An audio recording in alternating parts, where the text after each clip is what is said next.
Inilah Injil suci menurut Lukas.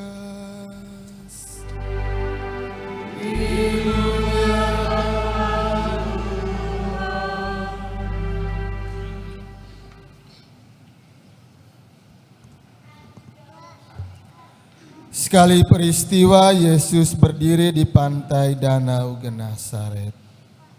Banyak orang mengerumuni dia hendak mendengarkan firman Allah. Yesus melihat dua perahu di tepi pantai. Nelayan-nelayannya telah turun dan sedang membereskan jala. Yesus naik ke dalam salah satu perahu itu, yaitu perahu Simon, dan menyuruh dia mendorong perahunya sedikit jauh dari pantai. Lalu Yesus duduk dan mengajar orang banyak dari atas perahu. Setelah selesai berbicara, Yesus berkata kepada Simon, "Bertolaklah ke tempat yang dalam dan tebarkanlah jalamu untuk menangkap ikan." Simon menjawab, "Guru, telah sepanjang malam kami bekerja keras dan kami tidak menangkap apa-apa. Tetapi karena perkataanmu itu, aku akan menebarkan jala juga."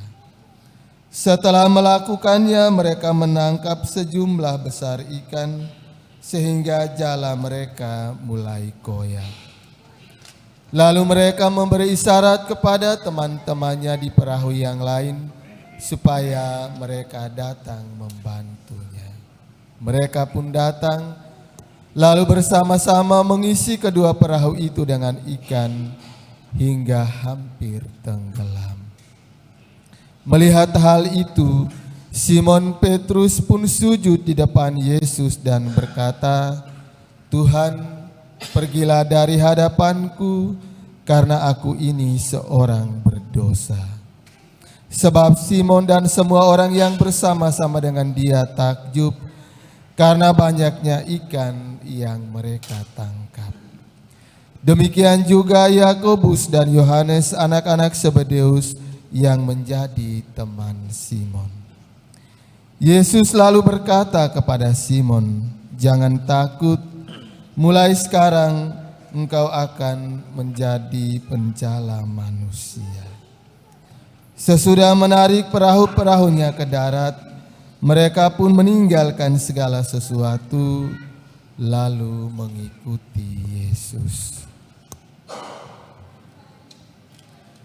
Demikianlah sabda Tuhan.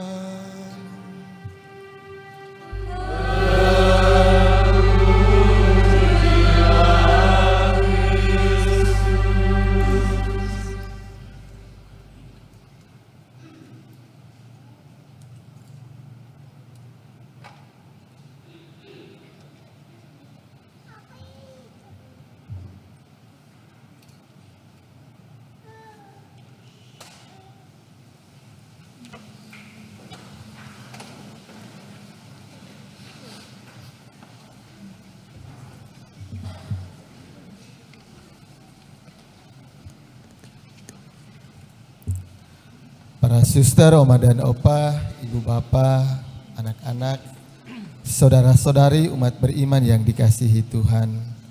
Sekali lagi selamat pagi dan selamat hari Minggu untuk kita semua. Semua sehat ya. Masih semangat. Bagian sini semua sehat ya. Yang kiri sehat. Puji Tuhan. Kalau kita membaca dan merenungkan ketiga bacaan suci hari ini, itu sungguh luar biasa. Kita bandingkan persahabatan di antara manusia, pertemanan di antara kita manusia, dan juga persaudaraan yang dibangun di dalam Yesus. Bacaan Injil secara lebih jelas menampilkan kepada kita ketika Simon Petrus dan teman-temannya mengalami kegagalan Semalaman mereka menebarkan jala dan tidak mendapatkan ikan. Justru di saat mereka mengalami kegagalan, Yesus datang menghampiri mereka, memberikan kata-kata penguatan, memberikan perintah kepada Simon Petrus, dan Simon melakukan hal itu. Maka Simon mendapatkan hasil yang luar biasa. Itulah cara Tuhan mendekati masing-masing kita. Tetapi kalau kita merefleksikan pergaulan kita dalam keseharian hidup kita sehari-hari, justru sebaliknya. Ketika kita berhasil, ketika kita jaya, ketika kita mengalami begitu banyak harta duniawi, banyak orang berusaha untuk mendekati kita, membangun persaudaraan, membangun teman dengan kita. Tetapi justru ketika kita mengalami kegagalan, kita mengalami kesulitan dan persoalan perusahaan kita atau apapun yang kita lakukan mengalami kegagalan, maka satu persatu mereka akan pergi meninggalkan kita. Itulah cara manusia membangun relasi satu sama lain berdasarkan keberhasilan yang juga apa yang kita miliki, yang kiranya memberikan kenyamanan kepada sesama yang lain, maka banyak orang akan mendekati kita. Dan cara Tuhan mendekati kita itu berbeda.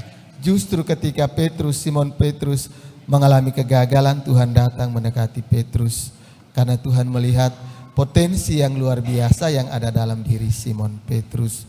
Dan ketika Petrus membiarkan dirinya dikendalikan oleh Tuhan, keberhasilan menjadi milik Petrus. Dan yang kita lakukan, kita hanya melihat hasil yang dicapai oleh sesama kita yang lain. Ketika mereka mengalami kegagalan, kita tidak melihat potensi yang ada dalam diri mereka, tetapi justru kita pergi menjauh. Maka lewat ketiga bacaan suci hari ini, terutama lewat Injil, Tuhan mengajak kita, ketika kita mengalami kegagalan dalam diri dan hidup kita, biarkan Tuhan masuk melalui kegagalan itu. Dan biarkan Tuhan mengendalikan diri dan hidup kita.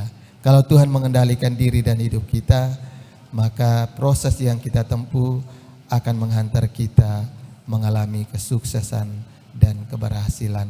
Tetapi kalau kita membiarkan diri kita dituntun oleh keinginan duniawi kita, maka kita akan mengalami kegagalan dan kehancuran total. Maka mari kita berjuang, semoga sepanjang hidup kita membiarkan diri dan hidup kita dikendalikan oleh Tuhan. Dengan demikian, apapun yang kita butuhkan akan dipenuhi oleh Tuhan dan bahkan dilebihkan oleh Tuhan. Semoga.